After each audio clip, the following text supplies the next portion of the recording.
charla es poner un diseño institucional en el cual nosotros podamos incorporar estos mecanismos de colaboración abierta, como el crowd law, en el procedimiento legislativo y que podamos usar esas herramientas como una herramienta para mejorar esa calidad técnica y democrática que hace la actividad legislativa. Entonces, ¿qué vamos a ver en esta clase? Vamos a explorar las experiencias de colaboración abierta en los procesos legislativos que hemos tenido en Sudamérica. Identificaremos las reglas del derecho parlamentario que pueden impedir o que dificultan la implementación de mecanismos como el crowd law, cómo el procedimiento legislativo se puede ver estancado o puede tener una serie de dificultades y cómo podemos implementarlo en cada una de esas distintas fases de creación normativa. También hablaremos de los efectos de la colaboración abierta y definiremos al final el manejo adecuado de los datos que vamos a ver en este proceso de colaboración abierta. Los datos van a ser algo muy importante en esta charla. Entonces, ¿qué quiero que nosotros nos centremos en esta charla? Entonces, tendremos que hablar de la democracia presencial a la democracia virtual. Indudablemente, nosotros tenemos generalmente leyes del siglo XVIII, siglo XIX, formas de votación, muchas veces se levanta la mano, se hace conteo manual, pero estamos en el siglo XXI. El siglo XXI nos hace un llamado a la tecnología, nos hace un llamado a que nosotros debemos modificar, que debemos avanzar en la forma que hacemos democracia. Vamos a hablar también de los conceptos de legitimidad y democracia, muy importantes. ¿Qué es la legitimidad? ¿Para qué me sirve? Vamos a analizar ese tipo de conceptos.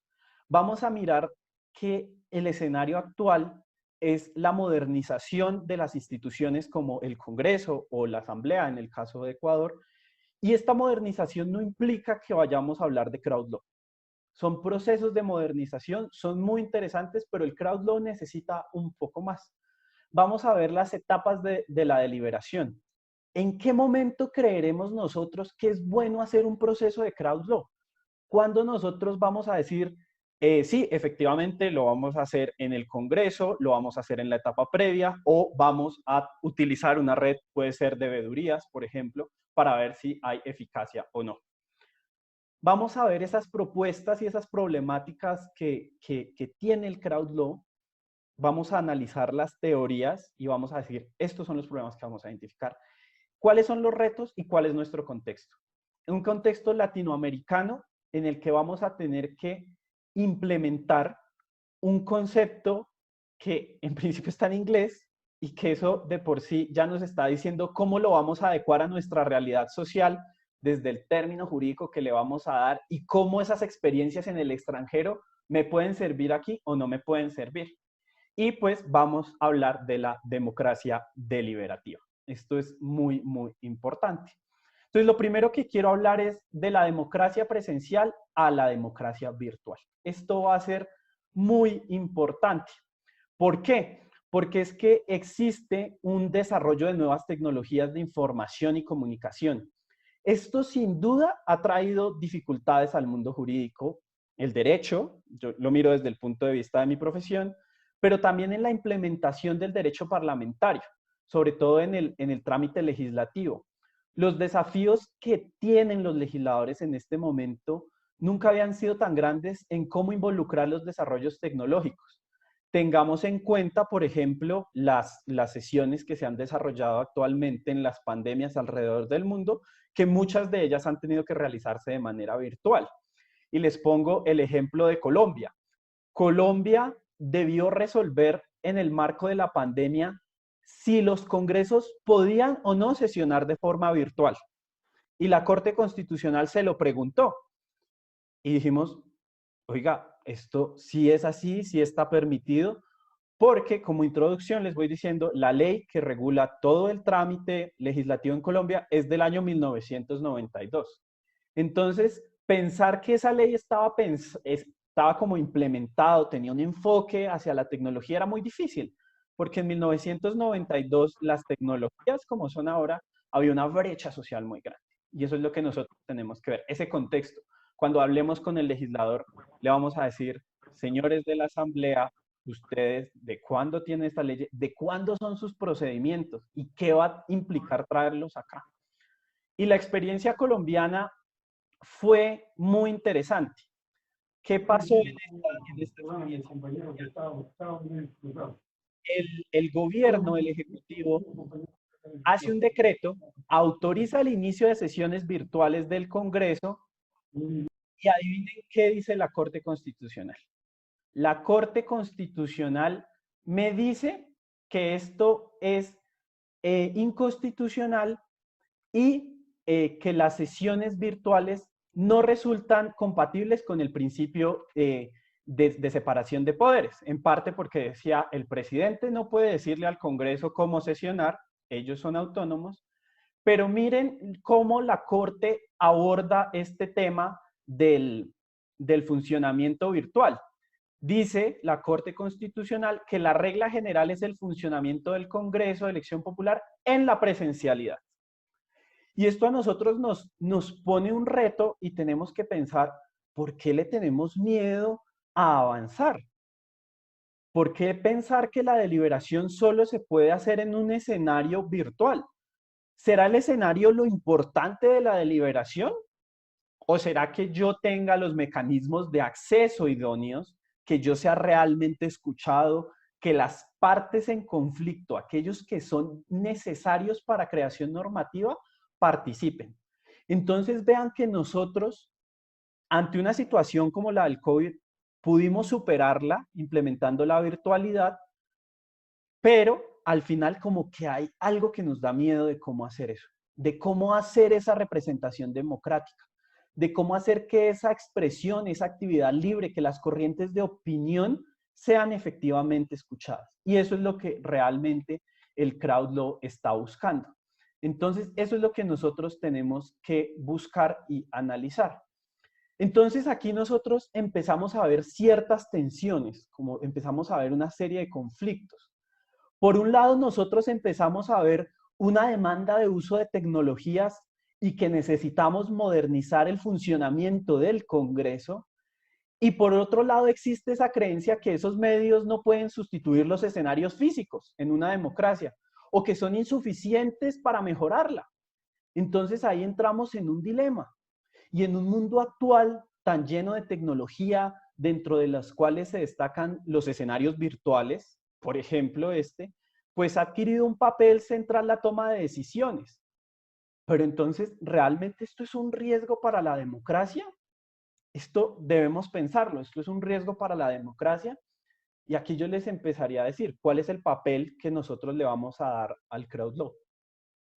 Porque es que vamos a empezar a hablar de crowd law y entonces el crowd law va a ser tan importante y va a ser tan relevante para el proceso de creación normativa que si en un punto le damos tanta fuerza, entonces debemos pensar por qué necesitamos una asamblea o un congreso.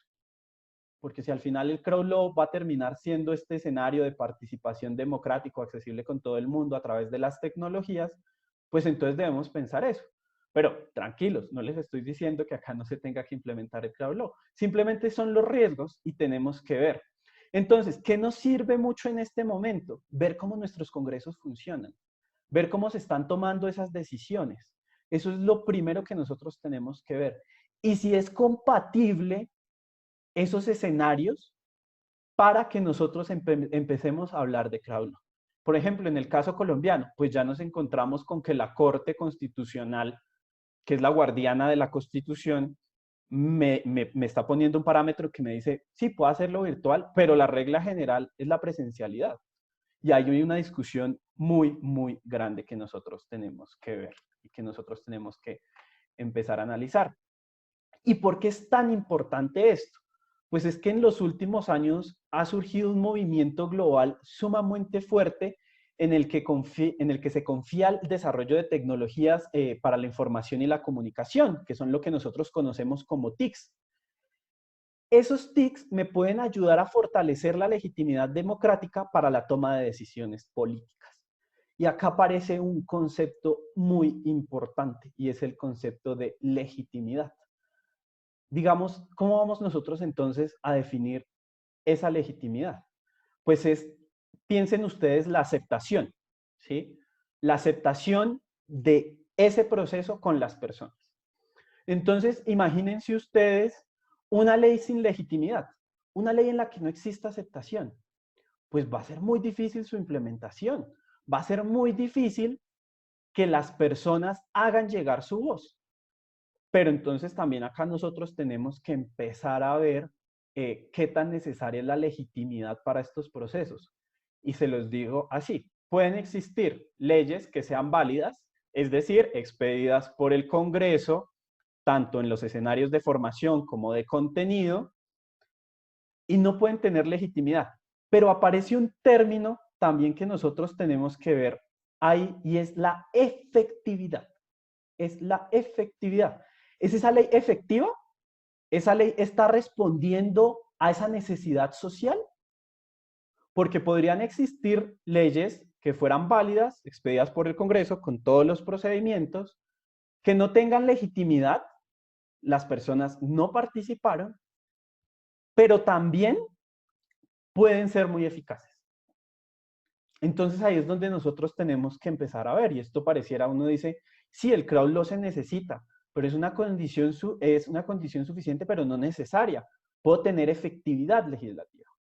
Pero yo también les digo, nosotros estamos en estados democráticos, en estados en los que la Corte Interamericana de Derechos Humanos, el bloque de constitucionalidad, las leyes y tratados internacionales defienden la democracia, y la democracia parte de la deliberación.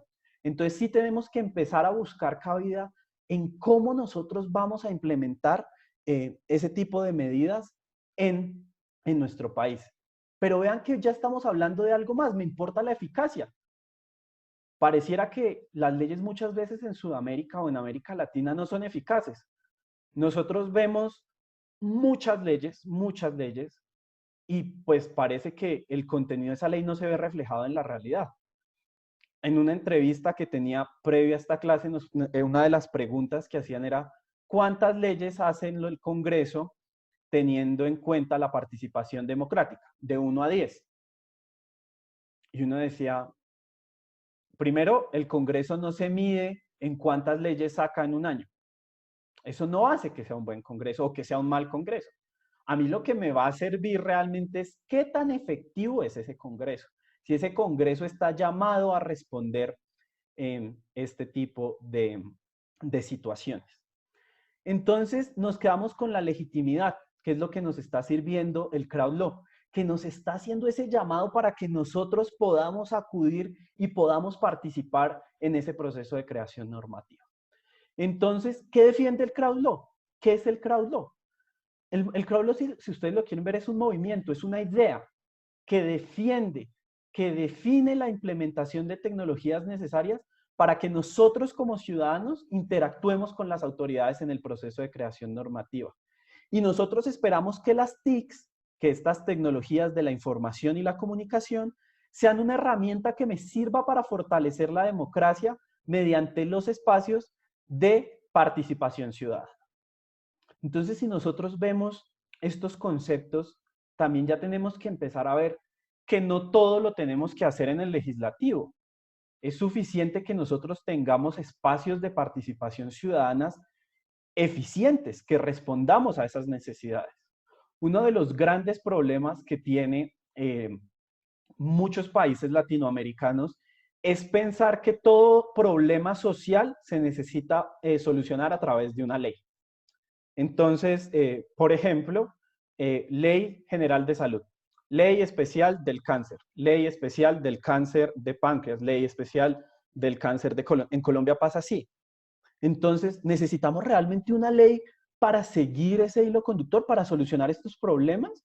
¿O necesitamos generar un mecanismo de participación abierta en el que yo llame a los médicos, en el que yo llame a las enfermeras, en el que yo llame a los hospitales, a los pacientes, los ponga en un lugar, que todos tengan interactividad, preferiblemente con las tecnologías, y me puedan decir cuál es el problema? Porque puede que muchas veces el sistema de salud esté bien estructurado, pero al final las personas no tienen entendimiento de él, no saben qué es lo que pueden hacer. Y de pronto eso necesita un pequeño ajuste. Puede que no necesitamos una ley que esté en la asamblea o en el Congreso, que pase un año, que pase el primer debate, que vaya a la comisión. No, puede ser algo muy sencillo como sentarnos a hablar, como expresar qué es lo que yo no entiendo y como empezar a mirar cuál va a ser la solución. Entonces eso es lo que busca el crowd y lo busca a través de tecnologías necesarias. Y me está diciendo tecnologías necesarias. No me está diciendo tiene que ser una encuesta, tiene que ser una página web, tiene que ser un celular. No, tecnologías. Usted puede implementar lo que le facilite esa interacción con la ciudadanía. Y la implementación de estas prácticas de colaboración abierta lo que buscan es mejorar la calidad democrática, los procedimientos, la toma de decisiones, que yo pueda analizar datos muy rápido. Eso es lo que nosotros necesitamos en este momento, identificar necesidades. Entonces, vean que nosotros veníamos pensando que no, el crowd law como esta herramienta en la cual nos modernizamos y ya vimos que es mucho más que eso. Necesitamos generar cultura de tecnología. Necesitamos aprender a escuchar al otro. Y eso es algo muy importante en el crowd law.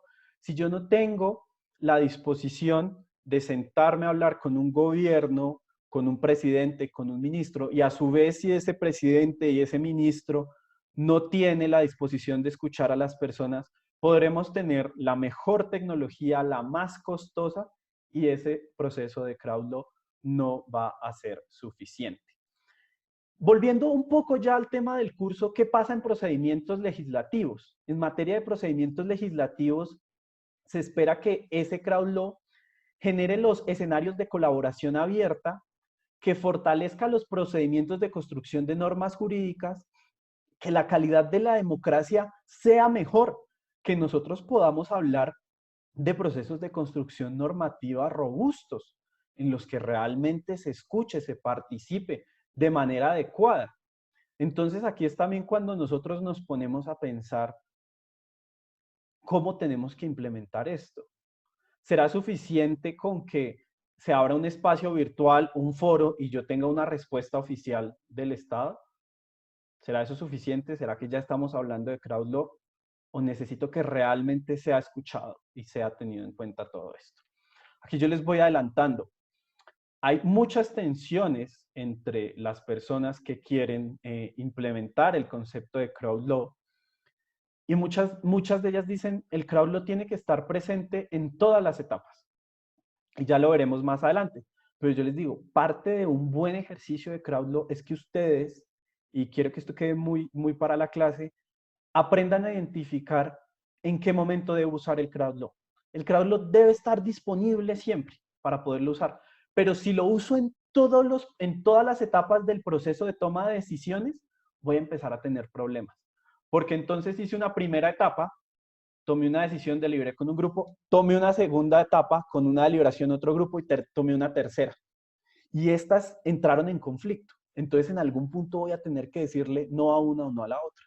Entonces, eso también hace parte de un muy buen ejercicio del concepto de crowd law. Saber identificar la necesidad y saber cuándo la voy a implementar.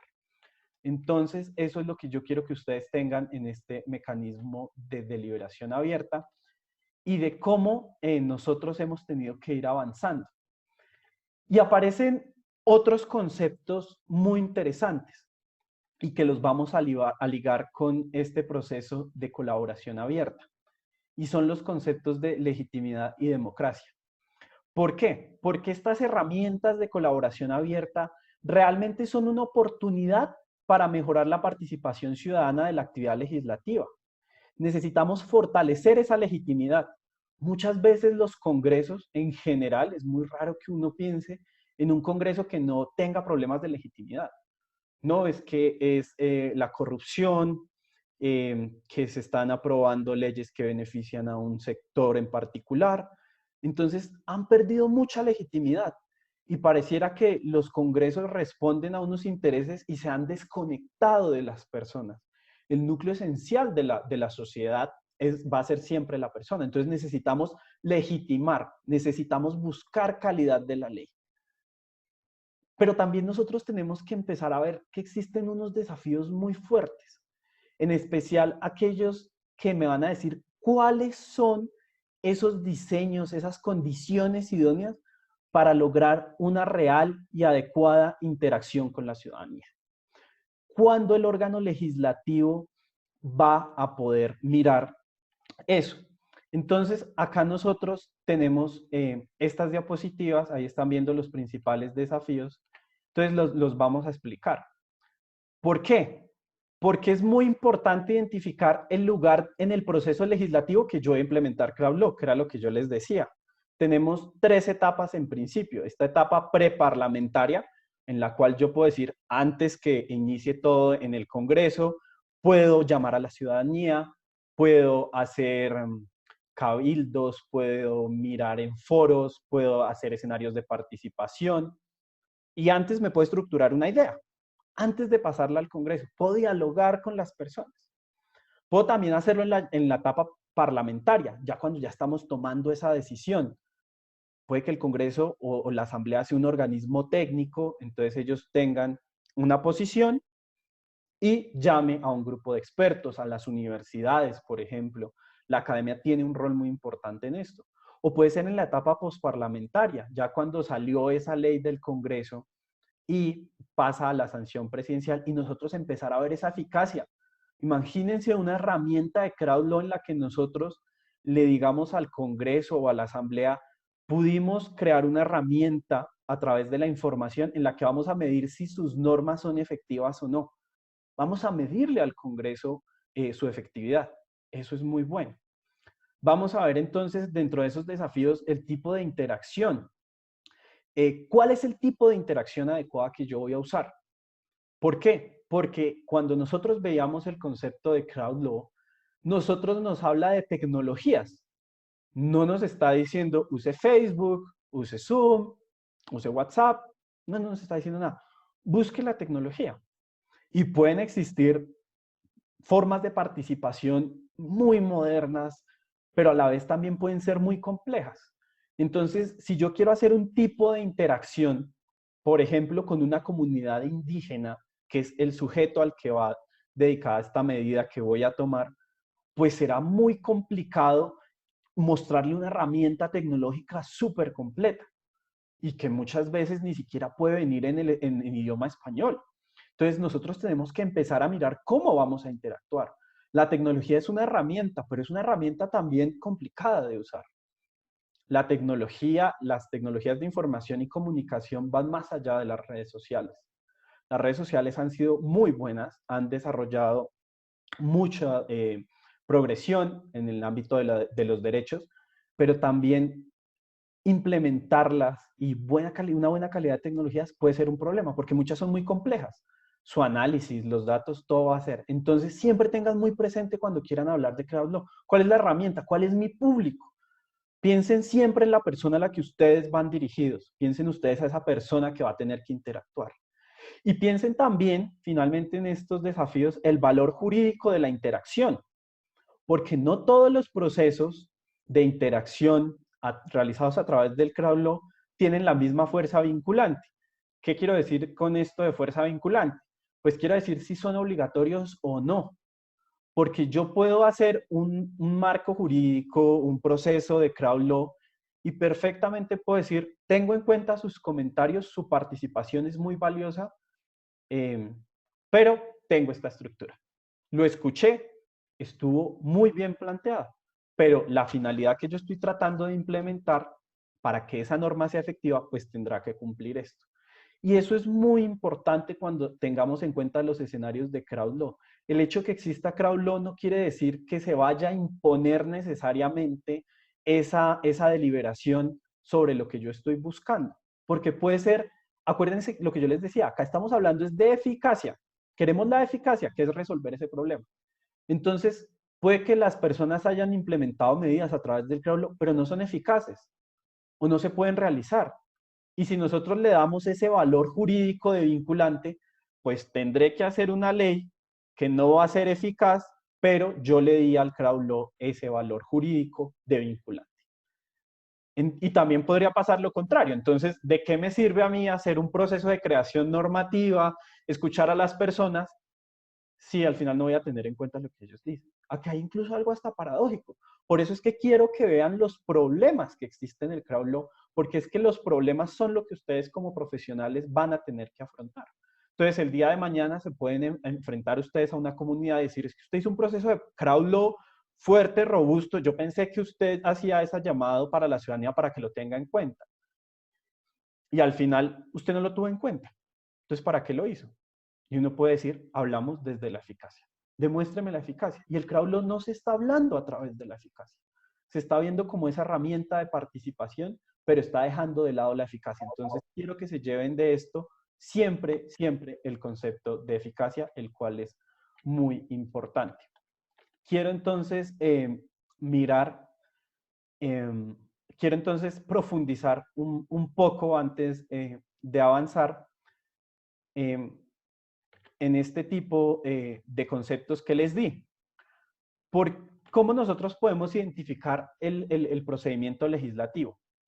El procedimiento legislativo necesita una etapa previa en la cual se realizan todos los estudios. Eso es lo que más o menos uno ve ahí, ¿sí? En ese tipo de etapa. Pero también entiéndanlo como la etapa en la cual ustedes pueden informar a las personas de qué es la decisión que se va a tomar.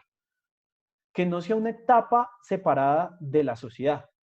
Que si yo voy a tomar una medida en materia de tributos, de taxes, de derecho tributario, que yo tengo una política económica sumamente fuerte, necesito como Estado organizar mi política económica, pero muchas veces las personas no entienden esos términos o los términos comerciales. El derecho en general tiene términos que no son muy, no sé cómo decirlo, como muy amigables con las personas.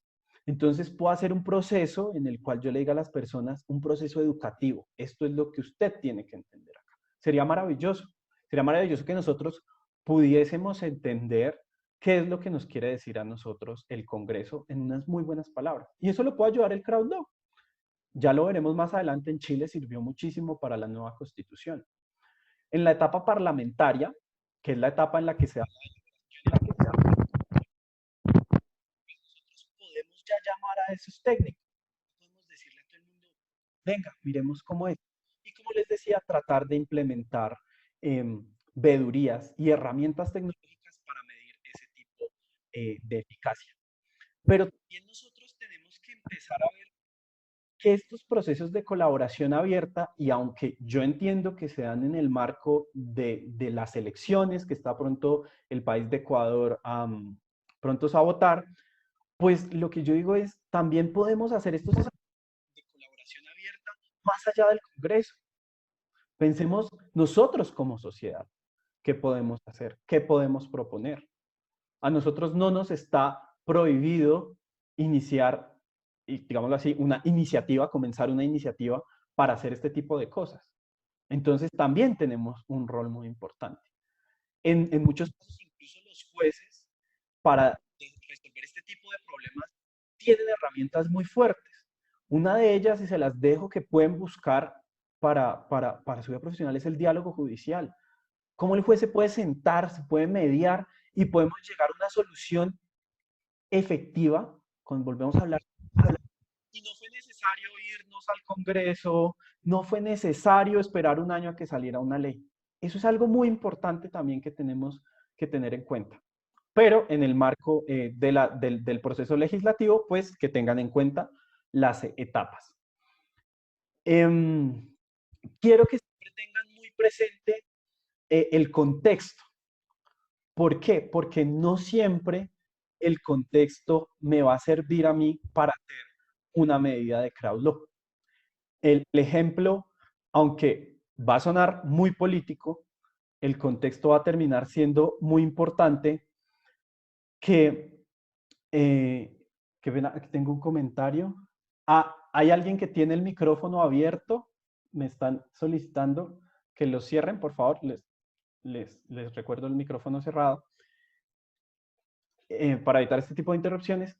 Pero el contexto, el análisis del contexto.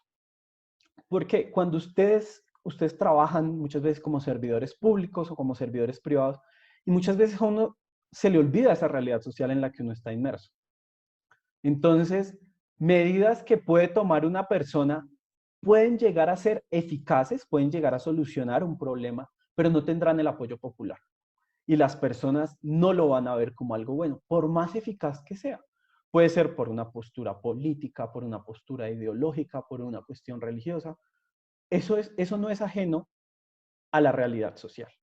Entonces, analizar muy bien el contexto y analizar también ustedes si están dispuestos a ese reproche social. Porque alguien me puede decir, si la medida es eficaz y no tengo esa legitimidad, ese apoyo, pero es eficaz, pues igual me arriesgo y la implemento.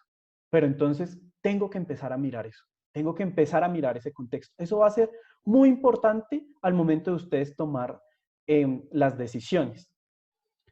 Y mirar la herramienta. Siempre muy, muy importante. Y lo que les digo, repasar ese valor jurídico. No piensen que el crowd law es la herramienta que va a solucionar absolutamente todos los problemas. Y esto es muy importante.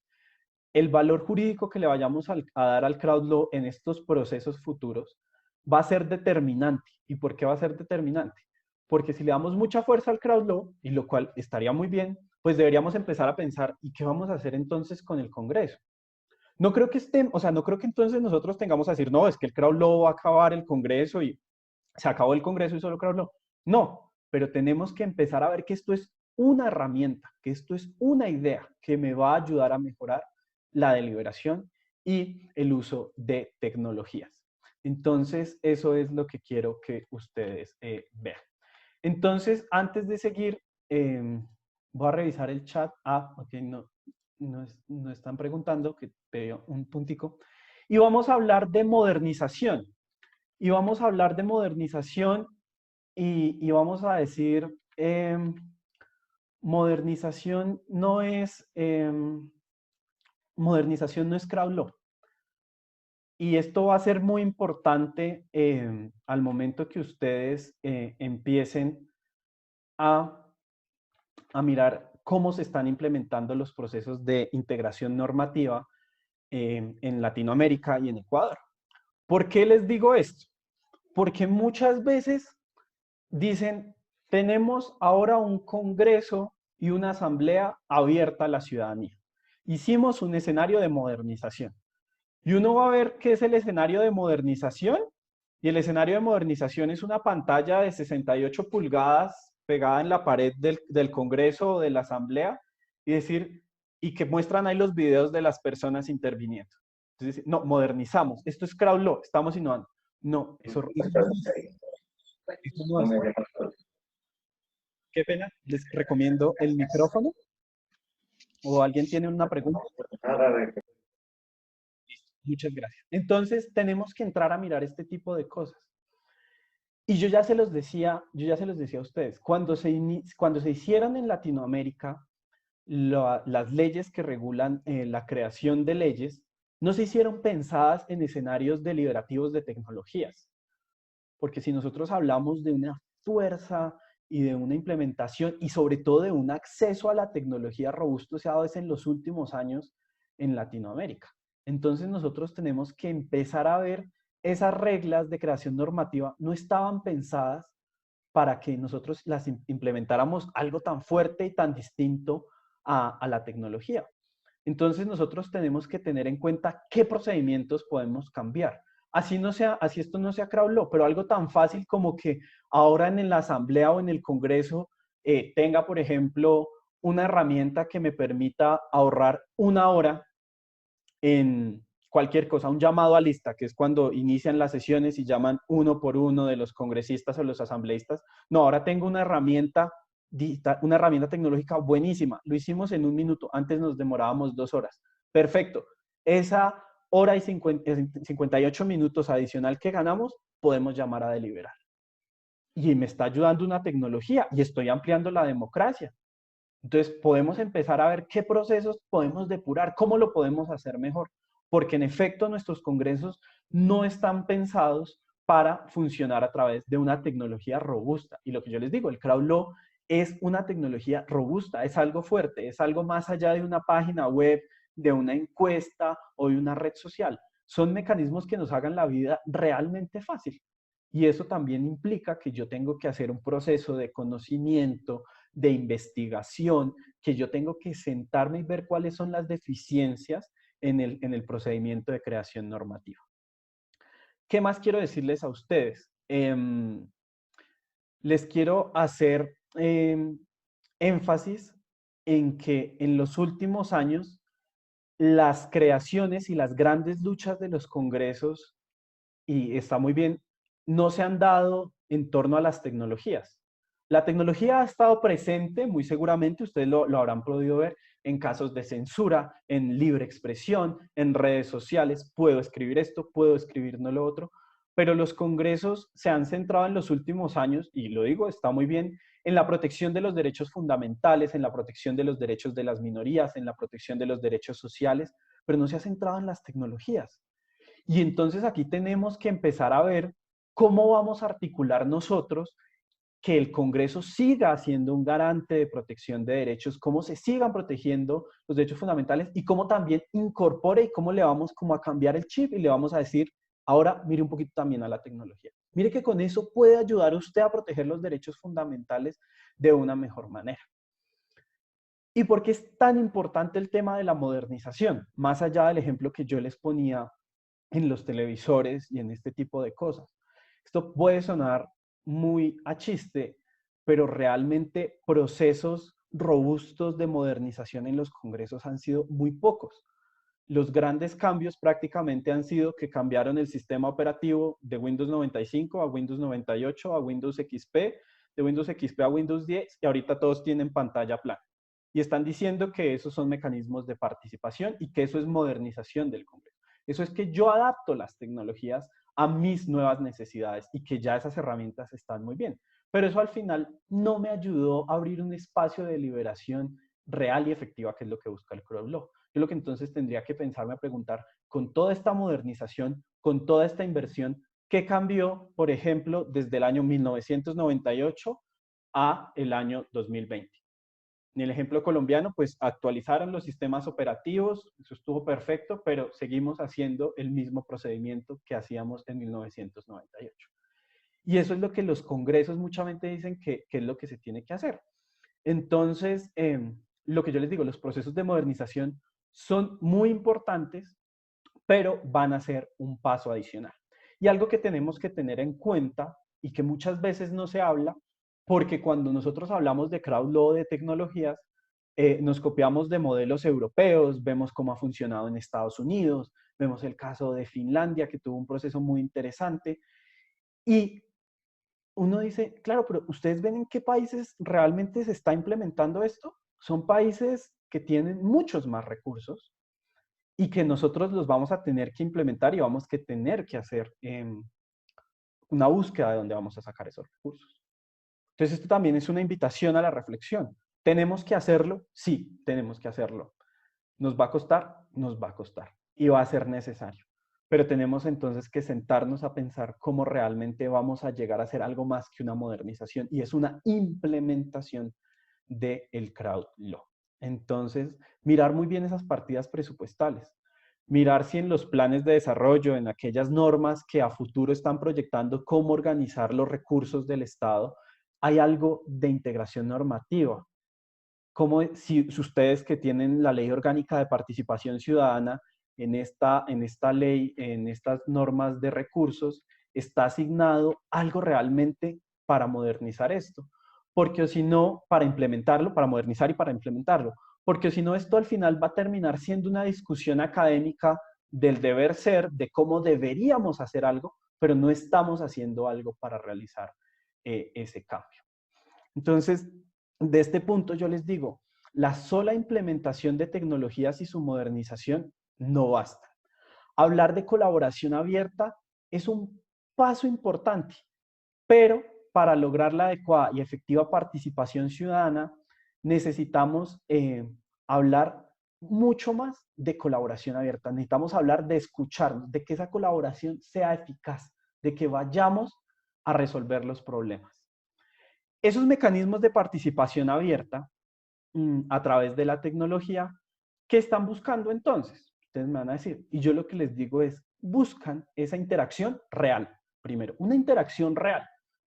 Una interacción real es que yo voy a ir ante el Congreso o ante la Asamblea Y no solo me van a proyectar en ese televisor de 68 pulgadas y me van a transmitir en Facebook y en YouTube, sino que realmente la persona que está emitiendo ese mensaje y el receptor lo escuche y que los demás podamos participar. Eso es una comunicación real, eso es lo que se busca acá. La tecnología me puede dar las herramientas, me está facilitando las cosas. ¿Listo? Entonces, eso es lo que nosotros necesitamos implementar acá. No tenerle miedo a la tecnología. Eso es lo que nosotros necesitamos a hacer acá. Y eso es lo que yo les invito. Me olvidó hacer el cambio de la diapositiva. Aquí está, implementar tecnologías y modernizar el sistema es un paso muy importante, pero insuficiente para lograr la adecuada y efectiva colaboración abierta. Va a ser muy importante, pero nos va a hacer falta un poco más. Entonces, vamos a hablar de las etapas de la deliberación legislativa.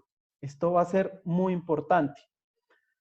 Veo que tienen preguntas, si quieren al final las respondemos. O si quiere, o el micrófono, pero pues las voy a remitir ahorita al final, porque vamos a iniciar con este tema que de pronto nos va a dar una claridad un poquito más importante. Y es, ¿en qué momento voy a realizar esta implementación en el proceso legislativo? Que es lo que a nosotros nos interesa. Entonces, yo les puedo decir, nosotros tenemos una etapa fundacional cuando nos da la idea, cuando nosotros miramos como legisladores, empezamos a ver qué es lo que nosotros queremos hacer. Después redactamos esa idea, la deliberamos, la aprobamos y va al proceso deliberativo. Pero como les decía, dependiendo de las necesidades que ustedes tengan, que cada proceso deba implementar, pues ustedes deberán identificar en cuál fase es que realmente vamos a usar estas herramientas tecnológicas y vamos a hacer el crowd law. ¿Esto de qué me va a servir? Que la colaboración abierta efectivamente va a responder a una necesidad, voy a tener mayor legitimidad y voy a lograr mayor eficacia, que es lo que yo quiero. Entonces, ese procedimiento legislativo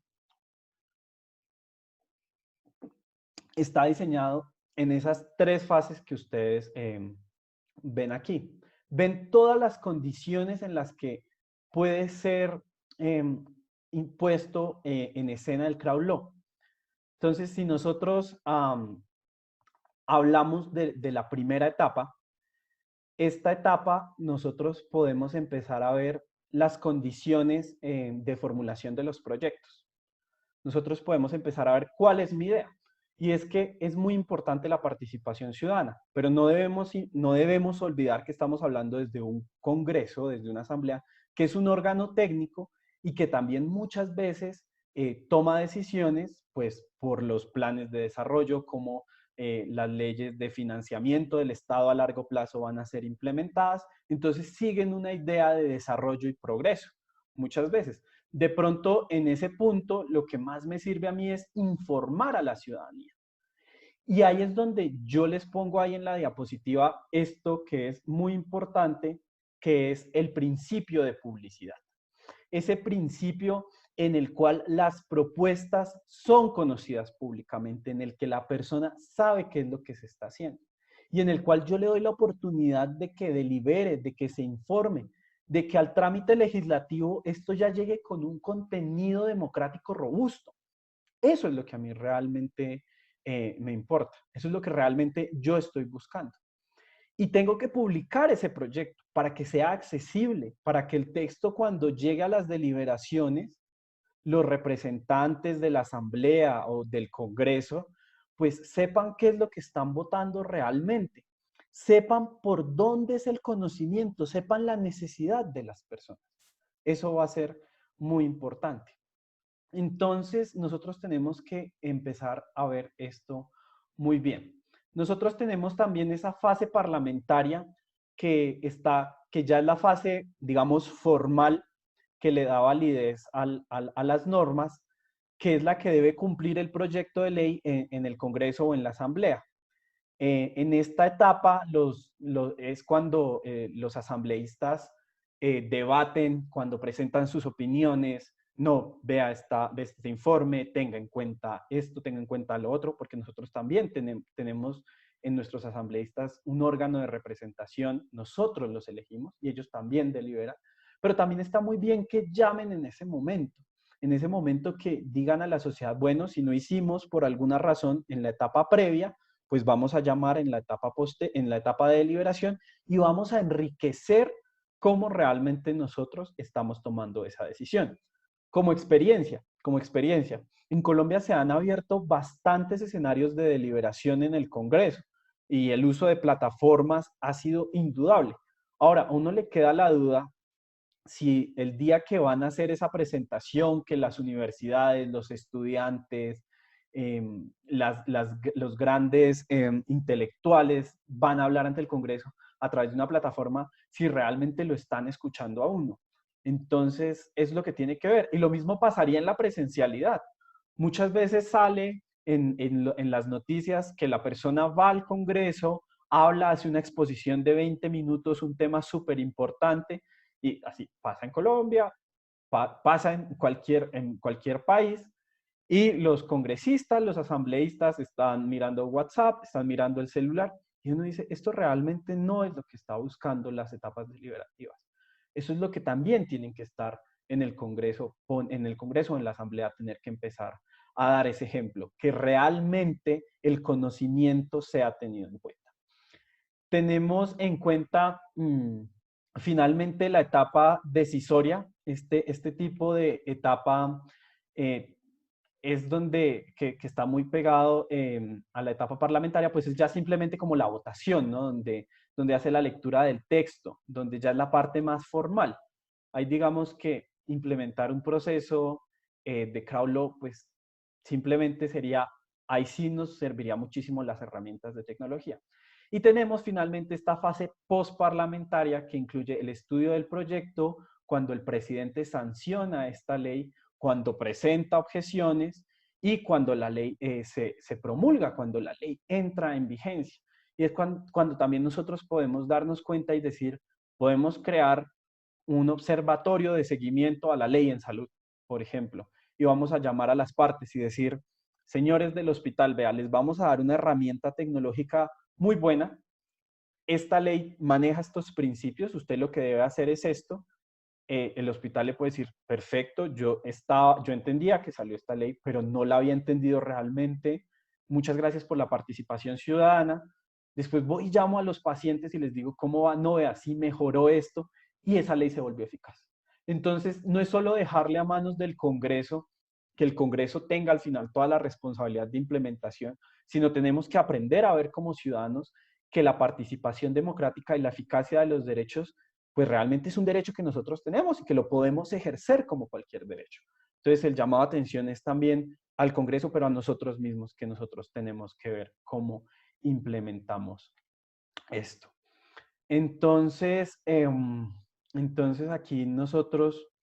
aquí yo les hago la pregunta, me gustaría abrir un poco el micrófono para escucharlos en la participación. ¿En qué etapa de las que nosotros vimos aquí ustedes implementarían el crowd law? Entonces la pregunta es, ¿lo implementarían en la preparlamentaria, en la parlamentaria, en la postparlamentaria o en las tres? Las etapas, pero dependiendo del caso concreto. Y vean, esto es muy interesante. ¿Por qué? Porque si eso lo que yo creo o lo que va orientada la respuesta de Gabriela es decir, sí, el crowd law tiene que estar pendiente, tiene que estar listo en la preparlamentaria, en la parlamentaria o en la postparlamentaria. Pero dependiendo del caso lo tengo que usar en uno o en la otra. Y como yo les decía al comienzo de la charla, ¿en qué punto realmente hacer estos procedimientos en las tres etapas va a ser algo eficaz? Yo puedo hacerlo en una etapa preparlamentaria, yo puedo hacer información, puedo mostrar toda la historia, puedo poner en contexto a las personas, y en la etapa parlamentaria, ya cuando estamos en la decisión, vamos a decir, no, lo que pasó realmente es que esa información estuvo bien, pero hace falta algo más. Y tengo que volver a llamar a las partes realmente interesadas. Entonces el crowd law tiene que ser una herramienta de eficacia y no tiene que verse en todas las etapas, porque si no, al final lo que va a pasar es que ese procedimiento o ese proceso de formación, de creación normativa a través del crowd law se va a volver sumamente dispendioso, se va a volver muy complicado. Y si se vuelve muy complicado, pues lo que pasaría es que el crowd law pues no sería eficiente. Y lo que estamos hablando acá es de eficiencia. ¿Qué propuestas y qué problemáticas, siguiendo aquí en este punto, nosotros podemos ver? Entonces, nosotros podemos ver que en Latinoamérica han existido diversas experiencias de crowd law, que son experiencias de colaboración abierta con resultados sumamente positivos. Entonces, vamos a ver los casos de Brasil, Chile, Argentina, México y Colombia. Y uno de los casos más interesantes es el caso del marco civil del Internet en Brasil. ¿Cómo surge esta idea del crowd law? Esta idea del crowd law surge en la academia, en una universidad. Y estamos en la universidad y las universidades, una universidad presenta una propuesta de borrador de cómo debe ser ese marco civil de Internet. Hace una herramienta de participación tecnológica y llama a las personas. Se reciben más de 800 participaciones, comentarios de las personas diciendo cómo debería ser el marco civil de Internet. Y empiezan a adecuarlas, empiezan a depurarlas, empiezan a decir, sí, esta va muy identificada, presentémosla a la asamblea, presentémosla al Congreso. Y ahí es cuando toma bastante relevancia el crowd law.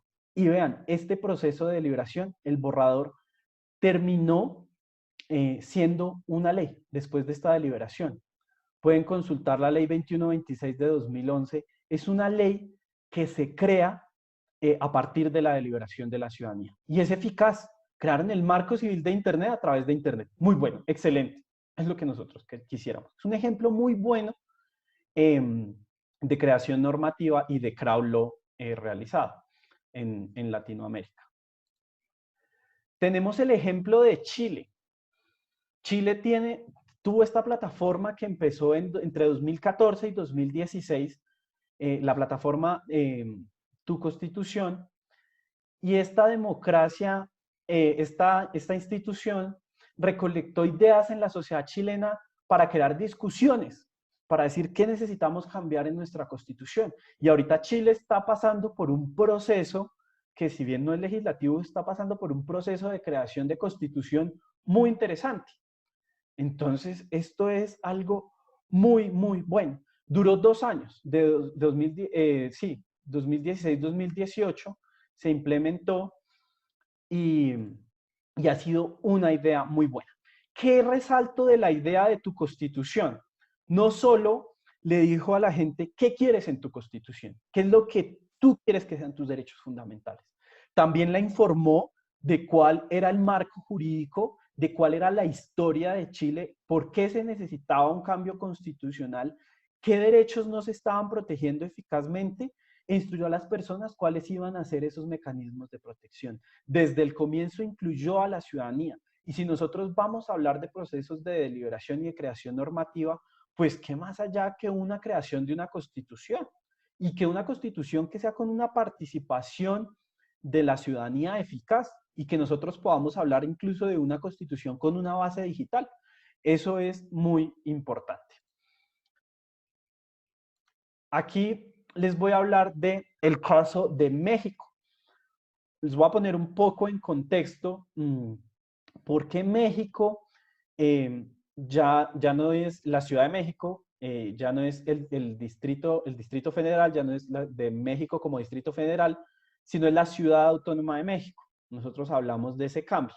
Cuando hubo ese cambio en México, se redactó una nueva constitución, y esto debido a que lo que es lo que permite el cambio de esto más allá del nombre es que se pueda hacer una constitución, tenga mayor autonomía presupuestal, se puedan empezar a analizar con mayor eficacia los derechos que se quieren implementar a la ciudad, qué libertades se están poniendo y dejó en la imaginación del ciudadano generar ideas, generar cómo nosotros pensaríamos esa Ciudad de México.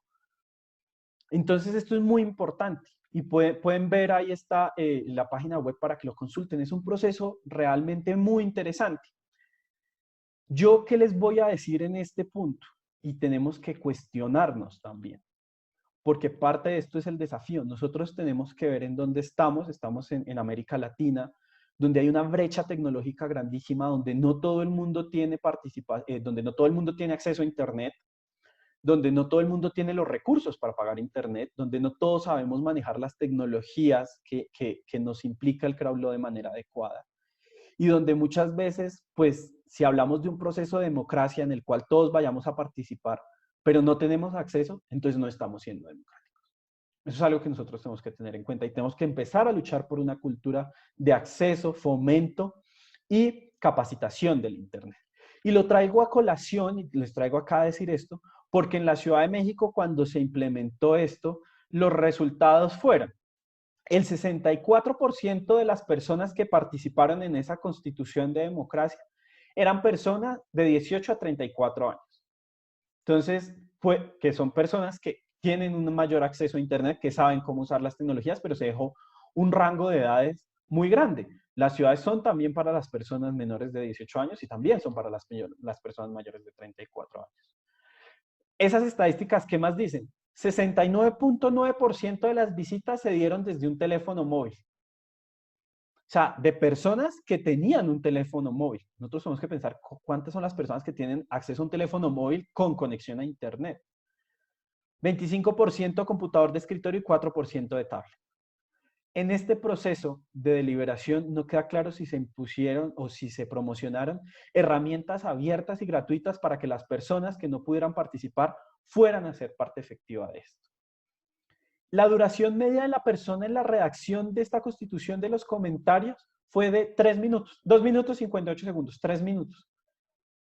Y solo el 15% de las personas volvieron a visitar la página por segunda vez. Entonces vean que esto es un reto del crowd law. Fue muy bueno, necesitábamos implementar una constitución, pero ¿quién participó realmente en ella? ¿A quién le dimos el poder? Eso es algo que nosotros tenemos que pensar muy bien. Tenemos el ejemplo argentino. El ejemplo argentino es una iniciativa que terminó siendo convertida incluso en un partido político. Y ustedes pueden visitar Democracy OS. ¿Qué buscaba esta herramienta tecnológica? Que las personas, al momento de conocer los proyectos de ley en el Parlamento, fueran explicados de manera sencilla, que no tuvieran ese lenguaje jurídico, técnico, muchas veces rígido, sino que un grupo de personas se sentaba y decía, vamos a explicar esto en un lenguaje mucho más fácil. Vamos a hacer que la persona entienda qué es lo que van a hacer. Vamos a construir crowd law a partir de esto, una plataforma en la que la persona pueda preguntar y decir, ¿estoy entendiendo que esto es así? Sí, efectivamente. No, perfecto. Perfecto, estoy haciendo que la persona entienda qué es la decisión que se está tomando. El entendimiento es la base de la deliberación. Entonces, esto va a ser muy, muy, muy importante. Y les cuento, esta idea después terminó siendo convertida en un partido político. Después fue una idea tan fuerte, cobró tantos seguidores que terminó siendo un partido político independiente. Les traigo el ejemplo de Colombia. Es un muy buen ejemplo porque este es un ejemplo de una iniciativa de crowd law que implica tecnologías y que no nace ni de iniciativa popular ni del Congreso o de la Asamblea, sino que nace del Ejecutivo, del presidente. Entonces, ¿qué quería el presidente con esta herramienta? Quería, en ese momento, la presidencia que en ese momento interpuso el programa o lo promovió, informar a los ciudadanos sobre la gestión del gobierno. El gobierno tenía una plataforma en la que la presidencia decía, estamos haciendo esto. ¿De qué quieres saber? Salud, acá está lo que estamos haciendo en salud. Educación, acá está lo de educación. Permitió a los ciudadanos, además, realizar preguntas sobre temas específicos. Y esto es muy interesante en este proceso de crowd law. La persona el gobierno ponía el tema y la persona hacía la pregunta. Entonces, como que limitaba qué era lo que la persona podía decir. No era cualquier cosa sobre funcionamiento del Estado, sobre recursos, sino el Estado abría un espacio en el que decía, hoy vamos a hablar de cómo mejorar el sector del turismo en las ciudades después del COVID, por ejemplo. Que de hecho esa pregunta está. Y las personas decían, no, yo propongo que se haga esto. ¿Será posible hacer esto también? ¿Y qué buscaba esa aplicación? Esa aplicación lo que busca es que las personas tengan una respuesta oficial por parte del Estado sobre la viabilidad de su propuesta. Con tristeza, lo que yo puedo decir en este momento es que esos foros están abiertos y la participación es muy baja. ¿Por qué? Porque esto es Internet. Nosotros estamos hablando que todas las personas en Colombia, todos los colombianos podrían participar en esto. Y uno ve la pregunta y son 2 o 3 respuestas. O sea, 2 o 3 colombianos que realmente se están sentando a hablar de esto. Y uno dice, ¿qué pasó ahí? Recuerden la publicidad de la que yo les hablaba. Es muy importante que las herramientas que nosotros vayamos a usar, la gente la conozca. Porque si la gente no la conoce, pues la gente no va a participar. La gente no va a buscar en Internet cómo participar en un proceso de cambio. No, va a hacerlo en medida que también haya una representación del gobierno o del ejecutivo o de quien esté haciendo la propuesta para implementar esta medida. Listo. Entonces, ¿yo qué les quiero decir? ¿Yo qué les quiero decir aquí? Estas problemáticas, el crowd law tiene unas problemáticas. El crowd law tiene que tener en cuenta cuando ustedes vayan a ser esos gestores, cuando ustedes vayan a ser esas personas que van a implementar este tipo de medidas, tienen que tener en cuenta unos detalles que nosotros hemos identificado que pueden ser como unos errores. Uno, no tener en cuenta a las personas o a los actores relevantes. Si yo voy a tomar una política en salud, pues mínimamente tengo que llamar al gremio médico, a las facultades de medicina, a los hospitales, ¿sí? Tengo que identificar quiénes son las personas a las que va destinado. Sería un error implementar una ley en salud y no tener en cuenta lo que nos van a decir los médicos, por ejemplo. Tengo que tener en cuenta a quién voy dirigido a esto. No determinar los tiempos ni las personas encargadas. Puede que yo muchas veces quiera hacer algo y llame a la persona para resolver el problema que no es la adecuada para hacerlo. Puede que yo esté imponiendo una solución, pero puede que no sea el experto en hacerme esa solución. Entonces tengo que ver que la persona que esté llamando no solo sea un actor relevante, sino que sepa que me va a poder colaborar y que sea el tiempo también de implementar la medida. Porque nosotros podríamos hacer una iniciativa para evitar la propagación de un virus que no existe, por ejemplo. No sería el tiempo adecuado. Podría empezar a tomar medidas sobre algo que puede que no sea lo que se esté necesitando. Por eso es tan importante identificar y escuchar qué es lo que las personas quieren. Y aquí es muy importante, y ya para finalizar, nosotros tenemos que establecer cómo vamos a manejar esos datos, cómo nosotros vamos a ceder o no nuestros derechos, o si estamos realmente cediendo estos derechos para la incrementación del crowd law. ¿Quién va a manejar esos datos? ¿Se los vamos a dar al gobierno? ¿Le vamos a dar esos datos entonces a un particular y podemos confiar en ese particular que va a hacer ese manejo de los datos de manera adecuada o realmente no vamos a confiar nuestros datos a nadie? O tenemos que o tenemos que presentar los datos de manera anónima para que en el futuro nadie use esos datos contra mí. Y ahí yo me preguntaría entonces hasta qué punto eso sirve. Muy seguramente que sea anónimo puede servir y puede no servir. Yo les pongo este ejemplo. Yo necesito implementar políticas educativas en las universidades públicas del país en la población femenina entre 18 y 34 años. Entonces voy a hacer una encuesta dirigida a la población femenina entre 18 y 34 años que estudien en universidades públicas del país y no va a ser necesario que esa persona lo haga de manera que dé su nombre. Es decir, se puede hacer de manera anónima. pero muchas veces el anonimato le quita legitimidad a esos procesos, me restringe la legitimidad. ¿Cómo sé entonces que esos datos que usted me está presentando son verdaderos? Usted me está presentando unos datos ahí que cualquiera pudo haber llenado. Puede haber sido que no hayan sido mujeres, no hayan podido tener ese rango de edad, o puede hacer lo mismo en el caso de una política que esté implementando para hombres. Entonces eso va a hacer que nos cuestionemos todo este tipo de cosas. Esta clase quiero que ustedes vean todos o la mayoría de las cosas que ustedes pueden enfrentarse al momento de establecer el crowd law. Y esto va muy de la mano de los desafíos que nosotros tenemos en estos procesos de democracia.